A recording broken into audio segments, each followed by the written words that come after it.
Hello everyone, welcome back to our channel. तो इस video में हम बात करेंगे डेमोक्रेसी के सेकंड फीचर के बारे में।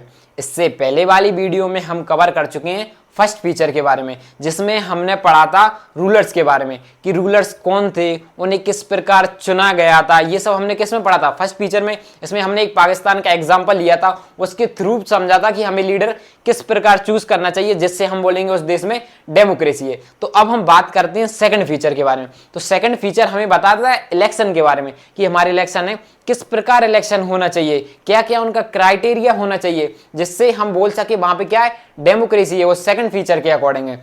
तो सेकंड फीचर हमारा क्या कहता है? Free and fair electoral competition. जो हमारे इलेक्शन है वो कैसे होना चाहिए? फ्री एंड फेयर इलेक्शन होना चाहिए। देखो कहने का मतलब ये है, थोड़ा एग्जांपल के साथ बताता हूं। देखो कम से कम किसी भी देश में दो पार्टी से होना चाहिए और दोनों पार्टीज को एक दूसरे के अपोजिशन में फाइट करना चाहिए, जिससे जो जनता जिसे चाहे वोट उसे दे, जनता जिसको चाहती है उसे वोट दे, और जो जीतता है जनता द्वारा वही क्या करे, वहां पे रूलर बने।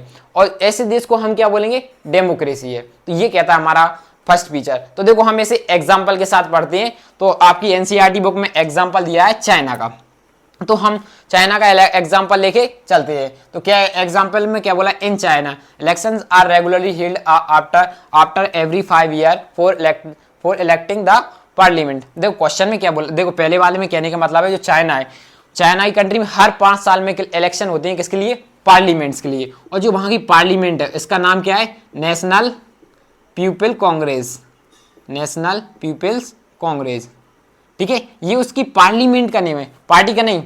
ये उनकी ये पार्लियामेंट का नेम है। तो पहली लाइन हमारी क्या बोलेगी? जो चाइना में इलेक्शन हमारे कैसे होना चाहिए, हर चाइना में कैसे इलेक्शन होते हैं? हर 5 साल में पार्लियामेंट के लिए इलेक्शन होते हैं। और जो बाकी जो पार्लियामेंट है उसके पास ही पावर होती है, वो प्रेसिडेंट को अपॉइंट करती है। जो भी वहां की पार्लियामेंट है वही क्या करती है? वहां के प्रेसिडेंट को बनाती है, ठीक है। अपॉइंट मतलब नियुक्त करती है, बनाती है। कौन? पार्लियामेंट, ठीक है। और इस पार्लियामेंट में कम से कम कितने? 3000 कैंडिडेट रहते हैं।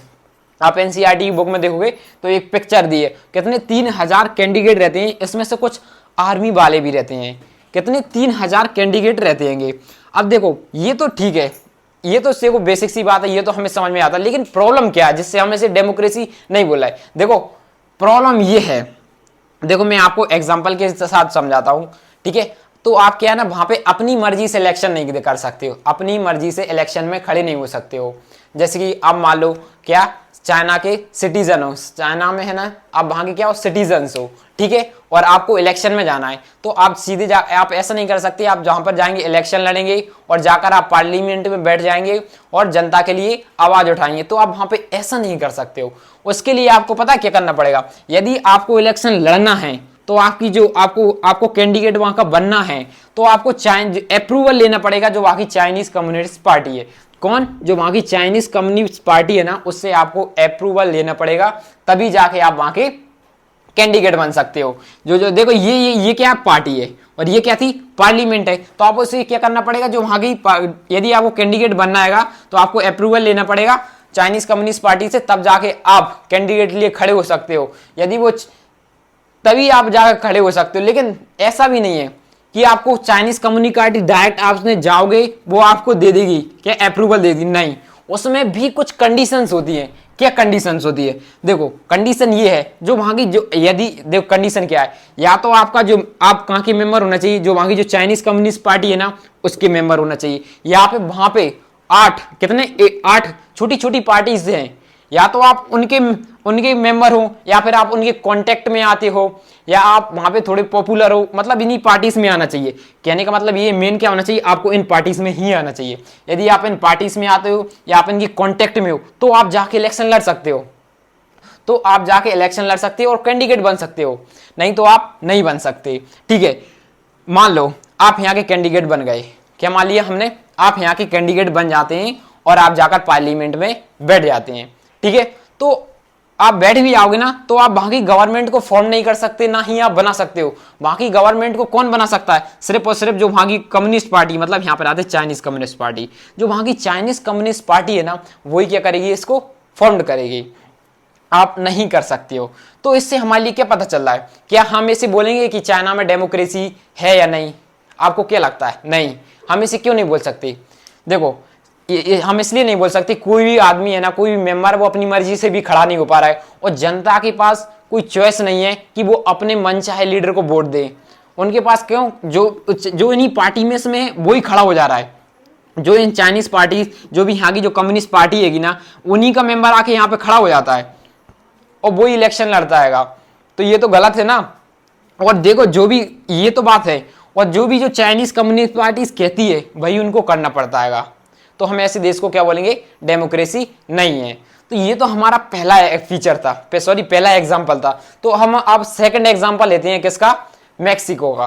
तो आप सबसे पहले इसे थोड़ा सा नोट करो, मैं थोड़ा राइट करता हूँ जिससे आपको मैक्सिको का एग्जाम्पल समझा सकूं। तो आप इसे नोट करो।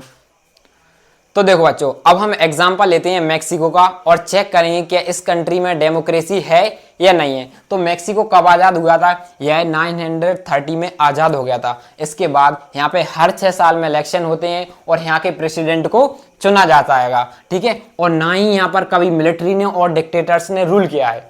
तो आपको तो यही लग रहा हो ना, जो मैक्सिको ये तो बहुत अच्छा देश है, क्योंकि यहाँ पर ना ही कभी मिलिट्री ने, डिक्टेटर्स ने रूल किया है, और जब से ये आज़ाद हुआ है यहाँ पे हर 6 साल में प्रेसिडेंट के लिए चुनाव होता है। फिर भी हमको क्यों डाउट हो रहा है, फिर भी हमको ऐसा क्यों लग रहा है कि इसमें कुछ, फिर भी हम इसके बारे में क्यों पढ़ रहे हैं। तो देखो, इन्होंने कुछ तो गड़बड़ होगी तभी तो हमें पढ़ना पड़ रहा है, लेकिन क्या गड़बड़ थी उसी के बारे में बात करते हैं, ठीक है। तो क्या हो रहा था यहाँ पे 930 से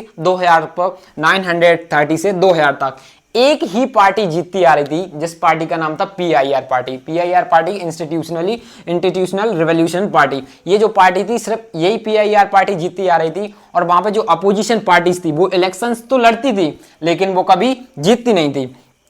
तो क्या वहां पर जो वहां की जो जनता थी, क्या इस पार्टी को ज्यादा पसंद करती थी, इसलिए वो सिर्फ और सिर्फ इसी को वोट देती थी, या फिर वहां पे कुछ गड़बड़ थी।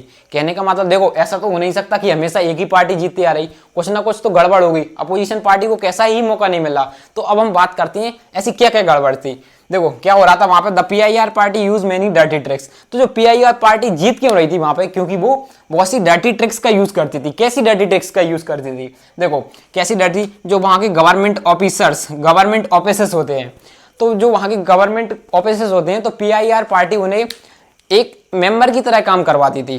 किसकी तरह, एक मेंबर की तरह काम करवाती थी। और जब भी PIR पार्टी मीटिंग करवाती थी, क्या तब भी वो PIR पार्टी मीटिंग करवाती थी। जो गवर्नमेंट के ऑफिसर्स होते थे उनमें जो मेंबर्स बैठे हुए हैं, जो भी उनके ऑफिसर्स हैं, उनको जाना करता था अटेंड करने के लिए। तो एक तरीके से ये क्या कर रहा है, फोर्स, और उनसे कहा था कि तुम वोट दो PIR पार्टी को, फोर्स करवाते थे, ठीक है। और नेक्स्ट पॉइंट में क्या बोला गया है, जो वहां की गवर्नमेंट टीचर्स, जो गवर्नमेंट स्कूल है ना, जो वहां के जो टीचर्स होते थे गवर्नमेंट स्कूल्स के, तो PIR पार्टी उनसे क्या बोलती थी, जब भी ये लोग पेरेंट्स मीटिंग करवाओगे तो पेरेंट्स, जो स्टूडेंट्स के पेरेंट है, उनसे बोलो कि PIR पार्टी को वोट दो, किसके, ताकि वो जीत सके, उनका सपोर्ट करो। ये कौन बुलवाता था, PIR पार्टी किससे बुलवाता था, टीचर से। किसको, पेरेंट्स को, जो भी स्टूडेंट्स के पेरेंट्स होते थे उनसे बोला जाता था कि तुम PIR पार्टी का सपोर्ट करो, उनको वोट दो। तो एक तरीके से टीचर्स को भी क्या किया जा रहा है, यहाँ पे फोर्स किया जा रहा है। और आगे क्या बोला गया है, जो वहां की मीडिया थी, तो जो है ना, अपोजिशन की पार्टीज होती थी ना, उनकी एक्टिविटीज को इग्नोर कर दिया जाता था। किसकी, अपोजिशन पार्टीज की जो भी है ना, क्या एक्टिविटीज थी उनको इग्नोर कर दिया जाता था। और जो PIR पार्टी है उनकी एक्टिविटीज को, अच्छी बातों को जनता के सामने लाया जाता था। तो एक तरीके से ये भी क्या हो रहा है, गलती हो रहा है ना। जिन लोगों को कुछ भी नहीं पता तो उनको तो यही लगेगा कि हाँ ये पार्टी सही काम कर रही है, ठीक है। और क्या क्या देखो, और भी थी इसकी, क्या क्या थे। और आगे क्या बोला, कभी बार क्या होता था, कभी बार क्या करते थे, ये लास्ट मिनट्स में क्या करते थे, पुलिंग बूथ को ही एक जगह से दूसरी जगह चेंज कर देते थे, ताकि लोगों को डिफिकल्टीज आए तो वो वोट देने के लिए। अब देखो, सबसे पहले तो आपको यहाँ पे ये पता होना चाहिए पुलिंग बूथ क्या होता है। देखो, पुलिंग बूथ होता है जहां पर लोग वोट डालने जाते हैं, तो उस जगह को हम क्या कहने लगते हैं, पुलिंग बूथ कहने लगते हैं। तो देखो, तो ये पुलिंग बूथ को अगर एक जगह से दूसरी जगह क्यों कर रहे थे, पहला कारण तो ये था कि ताकि लोगों को वोट डालने के लिए डिफिकल्टीज आए। लेकिन किन लोगों को डिफिकल्टीज आए वोट डालने के लिए, जो PIR पार्टी के अपोजिशन में होते थे। किस पार्टी के, PIR पार्टी के अपोजिशन में होते थे, उनको वोट डालने में डिफिकल्टीज आए। इसलिए जो PIR पार्टी कहती थी पुलिंग बूथ को एक जगह से दूसरी जगह चेंज कर देती थी एंड टाइम में, जब उन्हें लगने लगता था कि हम हार रहे हैं तो ये चेंज कर देते थे। अब देखो, आगे क्या बोला गया है, जो वहां की जो PIR पार्टी थी वो लार्ज ज्यादा, देखो आगे उनकी जो पेज बहुत ज्यादा अमाउंट में मनी भी खर्च कर देती थी ताकि उनके जो कैंडिडेट है ना उनका एडवर्टाइजमेंट कर सके, ताकि मीडिया भी क्या कर रही थी उनके बारे में अच्छी अच्छी बातें कर रही थी। तो एक तरीके से यहाँ पे क्या हो रहा है, एक ही पार्टी को सब लोग सपोर्ट कर रहे हैं, तो इसका मतलब क्या, एक ही पार्टी को सब लोग सपोर्ट कर रहे हैं तो जीतने के चांसेस उसी के बन जाते थे, और नहीं भी जीतती थी तो क्या करते थे, वो पोलिंग बूथ को चेंज कर रहे थे। तो हमें क्या समझ में आ रहा है इन दोनों एग्जाम्पल से, दोनों एग्जाम्पल का मतलब था, पहले एग्जाम्पल में हमने क्या पढ़ा था, चाइना के एग्जाम्पल में कौन सा था, चाइना में हम क्या पढ़ते आ रहे थे, देखो चाइना में हमने क्या पढ़ा था, तो पहले आप इसको थोड़ा नोट करो, मैं रफ करता हूं, फिर हम थोड़ा सा चाइना के एग्जांपल को थोड़ा सा रिवीजन करते हैं और दोनों को एक साथ बात करेंगे। फिर हम बात करते हैं फ्री एंड फेयर इलेक्शन का मतलब क्या होगा, free and fair election competition का, फिर डेफिनेशन बनाएंगे इसकी। तो आप पहले इसको नोट करो, चाइना में हो क्या रहा था, तो वहां की जो पार्टीज थी वो पार्टीज के लिए सीरियस चॉइस नहीं थे, जो वहां की पार्टी थी उसके लिए सीरियस चॉइस नहीं थे, मतलब कि जो जनता थी ना वो सीरियसली नहीं लेती थी वहां की पार्टीज को चूज करने के लिए। क्यों नहीं लेती है, क्योंकि वहां पे सिर्फ और सिर्फ ओनली वन पार्टी, वहां पे सिर्फ और सिर्फ एक पार्टी है और इसी पार्टीज के मेंबर आपस में खड़े हो जाते हैं और इन्हीं को जिताना पड़ता है। तो क्या फर्क पड़ता है, जनता किसी को भी वोट दे, जीतने वाली तो सिर्फ एक ही पार्टी है जो कि है चाइनीज कम्युनिस्ट पार्टी, और ये यहाँ पे रूल करेगी, चाहे जनता इसको वोट दे चाहे इसको दे, लेकिन रूल तो कौन करेगा, सिर्फ एक ही पार्टी, चाइनीज कम्युनिस्ट पार्टी। तो क्या यहाँ पे जनता के पास चॉइस है कि वो अलग अलग पार्टीज को वोट दे, नहीं, जनता सिर्फ एक ही पार्टीज को दे रही, वो है हमारी चाइनीज कम्युनिस्ट पार्टी। तो इसलिए हम यहाँ पे भी क्या बोलेंगे कि यहाँ पे भी डेमोक्रेसी नहीं है। अब सेकंड बात करते हैं, दूसरा क्या था, मैक्सिको। अब मैक्सिको में क्या था, देखो मैक्सिको में चॉइस थी, जनता के पास चॉइस थी, ऑप्शंस थे कि वो एक दो पार्टीज थी, वहां पे और भी पार्टीज थी, क्या वाकई में रियलिटी में उनके पास चॉइस का ऑप्शन था कि वो किसी और को वोट दे पा रहे थे क्या वोट, नहीं, जो वहां की PRI पार्टी थी, कौन सी, PRI पार्टी। तो PRI पार्टी क्या करती, जो वहां के गवर्नमेंट ऑफिस रहते थे या गवर्नमेंट जो भी ऑफिसर्स वगैरह रहते थे उन्हें फोर्स किया जाता था कि तुम PRI पार्टी को वोट दो, और जहां पे जो गवर्नमेंट टीचर्स थे उनको भी फोर्स किया जाता था कि तुम उनके पेरेंट्स, स्टूडेंट्स के पेरेंट्स से बोलो कि तुम PRI पार्टी को सपोर्ट करो, उनको वोट दो। तो ये भी गलत है। और जो वहां की जो मीडिया थी, जो मीडिया को भी पैसा दिया जाता था वहां पे, तो मीडिया भी क्या करती, सिर्फ PRI पार्टी के अच्छे अच्छे कामों का, उनकी जो भी एक्टिविटीज, अच्छी अच्छी एक्टिविटीज होती उनको रिलीज कर देती, उनके बारे में ही एडवर्टाइजमेंट एक तरीके से बता देते थे। तो ये तो क्या था, गलत था ना। यहाँ पे क्या हो रहा है, फ्री एंड फेयर इलेक्शंस नहीं हो रहा है, फ्री एंड फेयर इलेक्शंस यहाँ पे भी नहीं हो रहा है। देखो डेमोक्रेसी का सेकंड फीचर यही कहता है, किसी भी प्रकार का इलेक्शन नहीं चलेगा, क्या, किसी भी प्रकार का इलेक्शन नहीं चलेगा, लोगों के पास चॉइस होना चाहिए, कम से कम दो पार्टीज हो, और वो दो पार्टीज में जिसको वोट देना चाहे उसको वोट दें। ये क्या था हमारा डेमोक्रेसी का सेकंड फीचर। क्या बोलता है डेमोक्रेसी का second feature, a democracy must be based on free and fair election where those currently in power have a fair chance to lose. तो डेमोक्रेसी का सेकंड फीचर क्या कहता है, जो हमारे इलेक्शन है वो कैसे होना चाहिए, फ्री एंड फेयर इलेक्शन होना चाहिए, और जो पार्टी, जो भी गवर्नमेंट चला रहे हैं, जो भी पार्टी पावर में है, तो उनकी हारने की भी संभावना हो, तभी बोलेंगे उस देश में क्या है, डेमोक्रेसी है। अब मान लो कोई सा देश है, अब वहां पे क्या है, अब वहां पे डेमोक्रेसी कब बोलेंगे, अब एक पार्टी है जो कि अब वहां की एक पार्टी है जो कि वहां के गवर्नमेंट को चला रही है। तो अब जनता, अब जब भी देखो इलेक्शन आए, अब जनता चाहे इस गवर्नमेंट को जिताए या फिर हरा दे, मान लो हरा दे, अब क्या करेगी, दूसरी पार्टी आएगी, तो यहाँ पे क्या हो रही है, जीतने और हारने की पॉसिबिलिटीज हो रही है, संभावना हो रही है, ये हार गई, तो ऐसी कंट्री को क्या बोलेंगे, यहाँ पे डेमोक्रेसी है।